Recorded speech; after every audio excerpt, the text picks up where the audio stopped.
Hi folks, I'm Andrew and welcome back to my channel. Today we're going to take a deviation from what we've been discussing for the past few weeks, and I want to send a warning out to all passport bros. Come again? That's right. I have a warning to all passport bros. Say what now? Now for you folks who may have been living under a rock for the past few weeks or months or 1 or 2 years, you may be wondering, what is a passport bro? Well, a passport bro is simply a guy who don't like where he's at. Hold on. I can let someone else explain this who could do a much better job than me. What's a passport bro? Y'all are gonna lose it over this. Passport bros. Men who understand that Western women have drunk the Kool-Aid past the point of no return and got their passports to enjoy happiness and peace with fit, friendly foreign women. Here's another one. Passport bros are a new phenomenon of Western men who are deciding to go to Asia and elsewhere to find traditional and feminine women to wife up because they are either annoyed at the insanely high standards that modern Western women hold, or they don't share the extreme woke values, or because Western women can be hypocrites who want a provider man, but they won't clean or cook. Western American women. How did we allow this to happen? The men are literally fleeing. They are running away from us.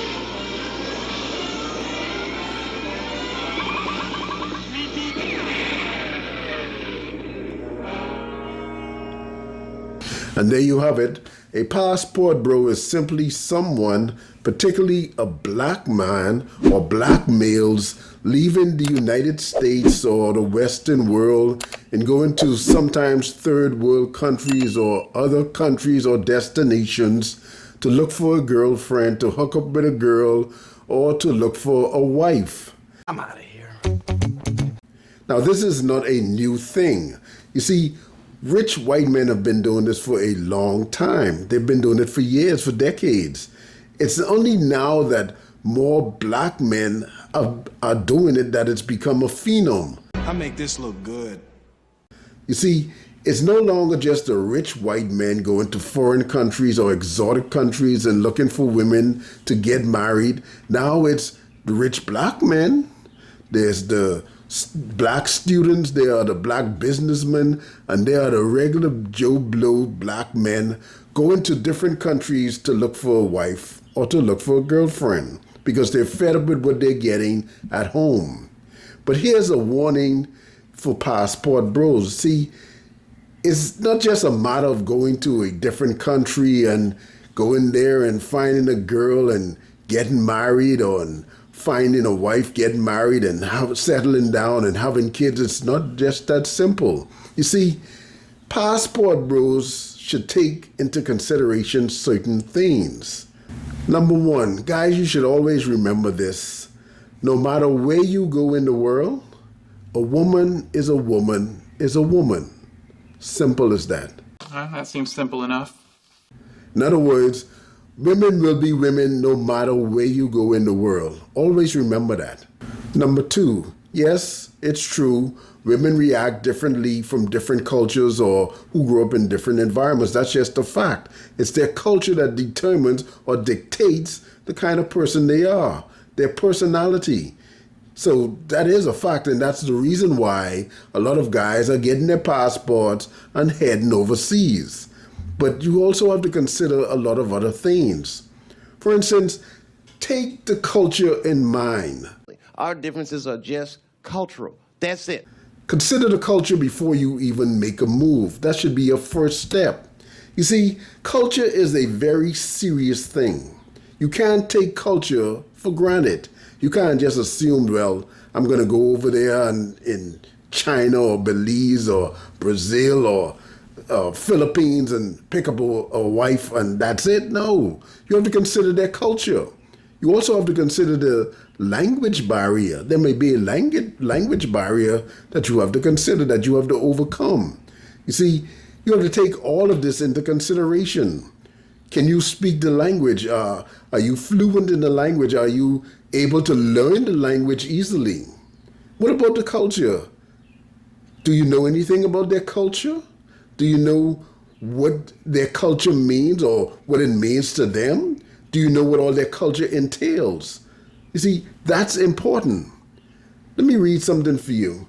When you talk about cultural differences, a cultural difference can include a family dynamic. You see, what you consider to be a family may not be a family to them. And what they consider to be a family may not be family to you. All of this have to be considered. Check this out. In some cultures, certain things are expected of children, particularly older children, or more may be expected from a male child than a female child. So when you go into these different environments, these different countries, these different cultures, you have to take into consideration what the culture entails and what would that mean for you. You can't just simply go in there and think, oh, I'm just going to get a wife and that's going to be it. No. What role will the woman's family play in your relationship? What if moving her entire family into your home is part of their culture and tradition? Are you ready for something like that? Just part of our culture. Think about that. That's something that has to be considered. Another thing to consider is the moral differences.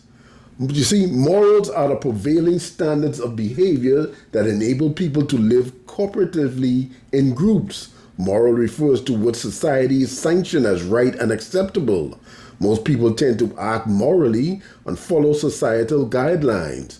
But are your moral compasses pointed in the same direction? This person you're looking for in this different community, this different island, this different country, are your compasses moral compasses pointed in the same direction?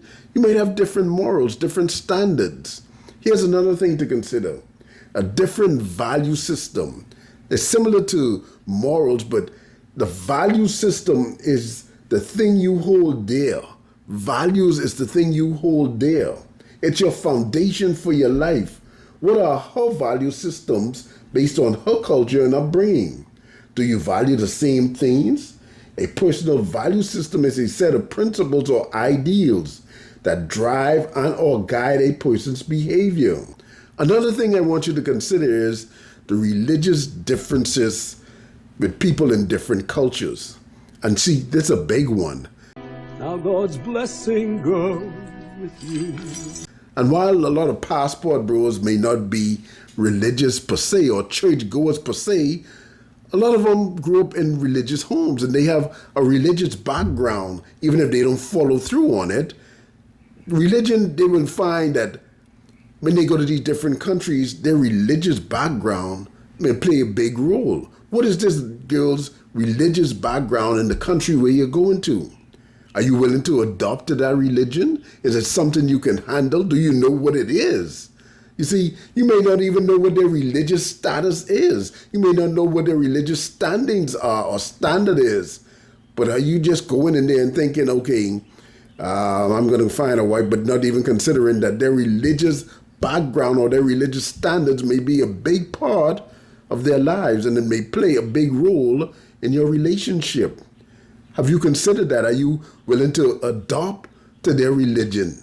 What if it's something you've never heard about? What if she's an atheist? You see, when you consider religious differences, okay, you're going to marry this girl and you're saying, okay, I don't care about the religious differences. Okay, so what if you guys have kids? Are you going to raise your kids with no religion? Or your religion background is going to play some role in the rearing of kids? All of this has to be considered. Now, when you look at it, when you consider it, the world is a melting pot of peoples. You know, there used to be a time where you stayed in your community and only the people in your community or in your country or in your county you knew. But now with travel and migration, the world has become a melting pot. So even right at home, you could end up marrying somebody with a different background, with a different culture, with different religious beliefs, with different moral beliefs, with different value standards. So when you're talking about going away to a different country, you must take into consideration all these things that could be a possibility or that could affect your relationship. I'm not here to defend or come against passport bros. That's not my thing. I'm not here for that because me personally, I'm not a passport bro. I'm happily married, been loving my wife, and she's been loving me for the past 23 years. I'm happily married to a beautiful woman, and so I have no issue with passport bros, good or bad, whatever.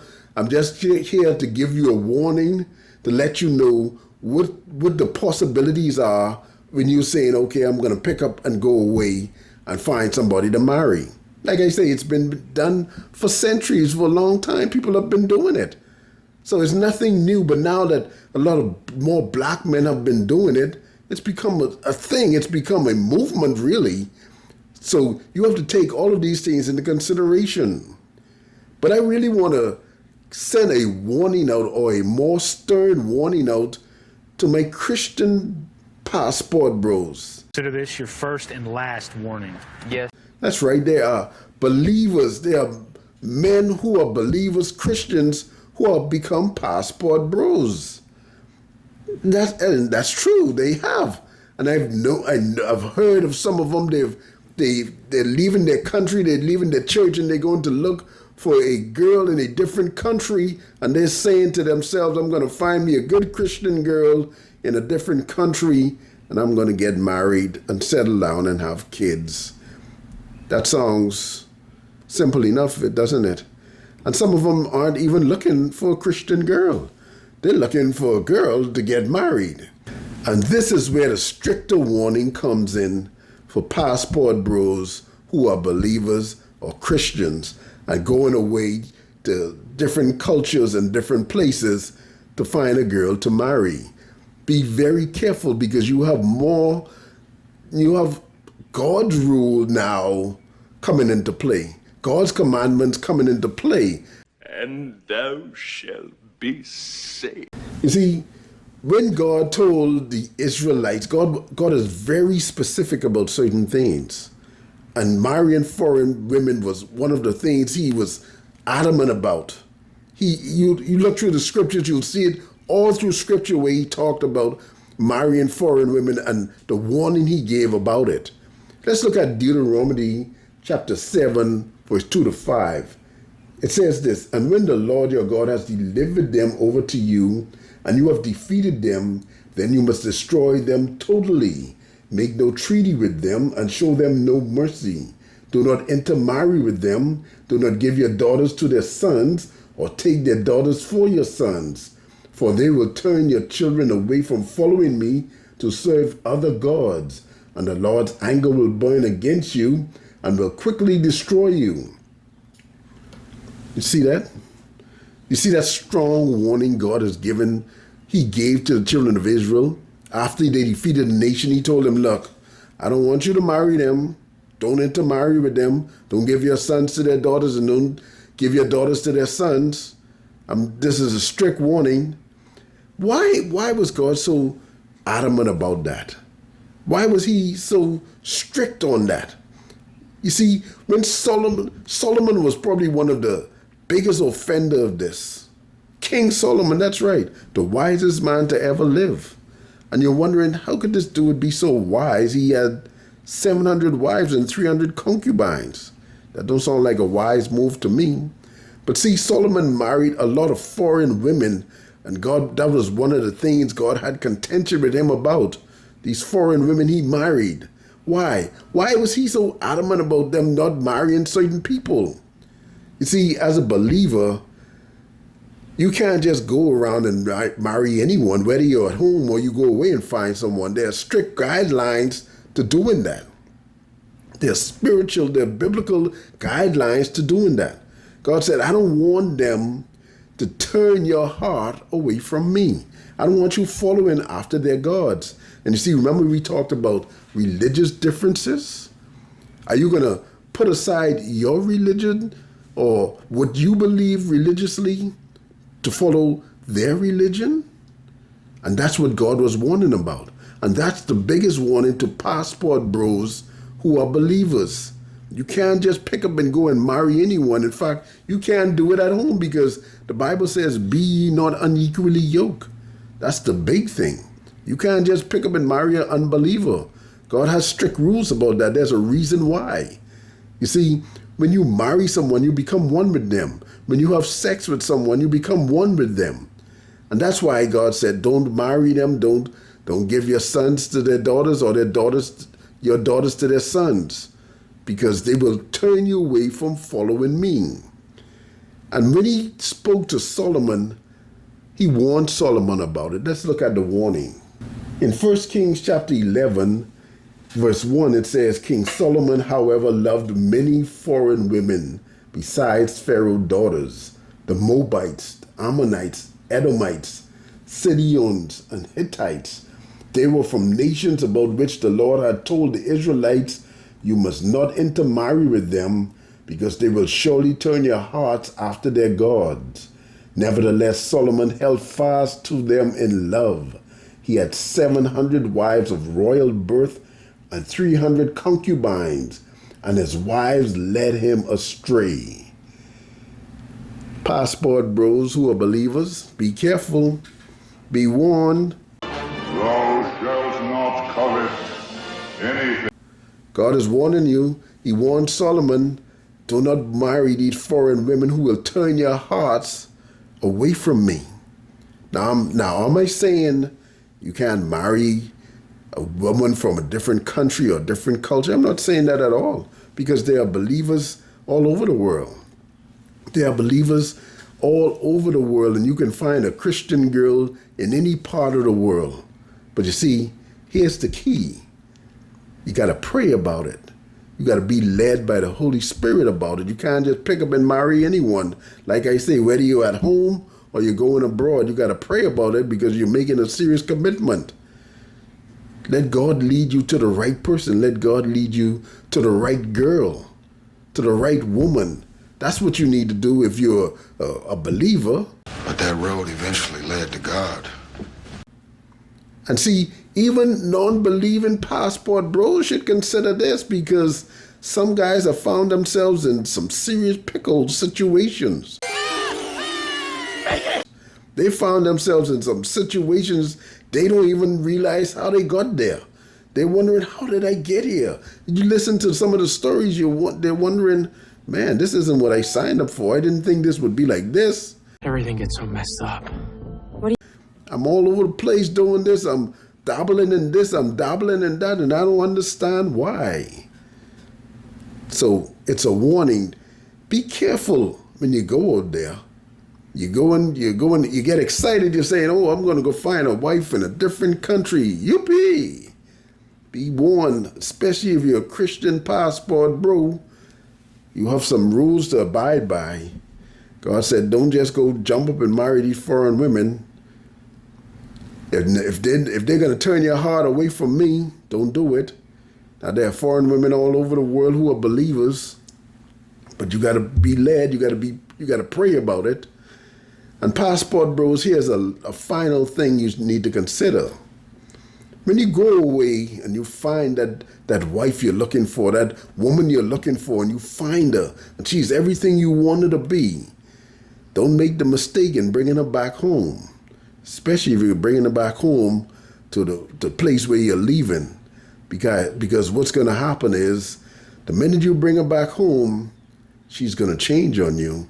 And you're going to find yourself right back at step number 1, trying to get out and trying to be free. Think about it.